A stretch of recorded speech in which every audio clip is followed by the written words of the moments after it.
Épître de Jude, chapitre 1er. Jude, serviteur de Jésus-Christ et frère de Jacques, à ceux qui ont été appelés, qui sont aimés en Dieu le Père et gardés pour Jésus-Christ.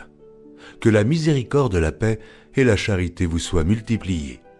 Bien-aimés, comme je désirais vivement vous écrire au sujet de notre salut commun, je me suis senti obligé de le faire afin de vous exhorter à combattre pour la foi qui a été transmise aux saints une fois pour toutes.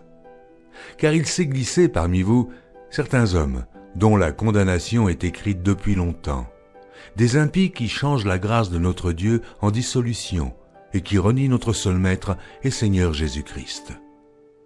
Je veux vous rappeler, à vous qui savez fort bien toutes ces choses, que le Seigneur, après avoir sauvé le peuple et l'avoir tiré du pays d'Égypte, fit ensuite périr les incrédules, qu'il a réservés pour le jugement du grand jour, enchaînés éternellement par les ténèbres.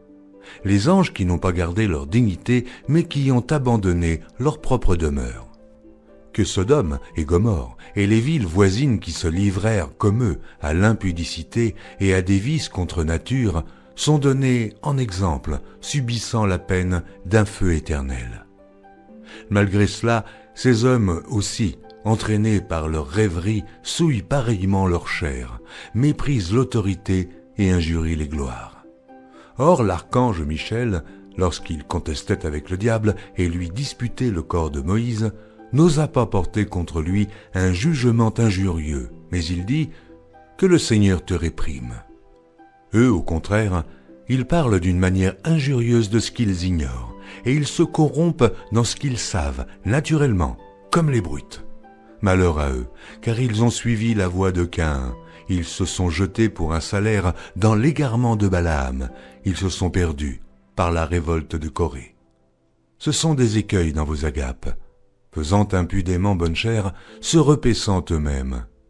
Ce sont des nuées sans eau, poussées par les vents, des arbres d'automne sans fruits, 2 fois morts, déracinés, des vagues furieuses de la mer, rejetant l'écume de leur impureté, des astres errants auxquels l'obscurité des ténèbres est réservée pour l'éternité. C'est aussi pour eux qu'Enoch, le 7e depuis Adam, a prophétisé en ces termes.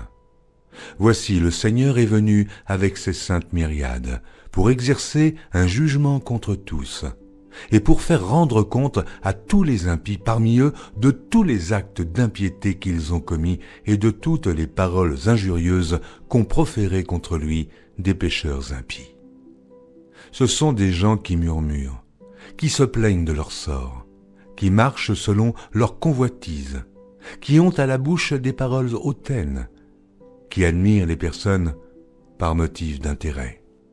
Mais vous, bien-aimés, souvenez-vous des choses annoncées d'avance par les apôtres de notre Seigneur Jésus-Christ.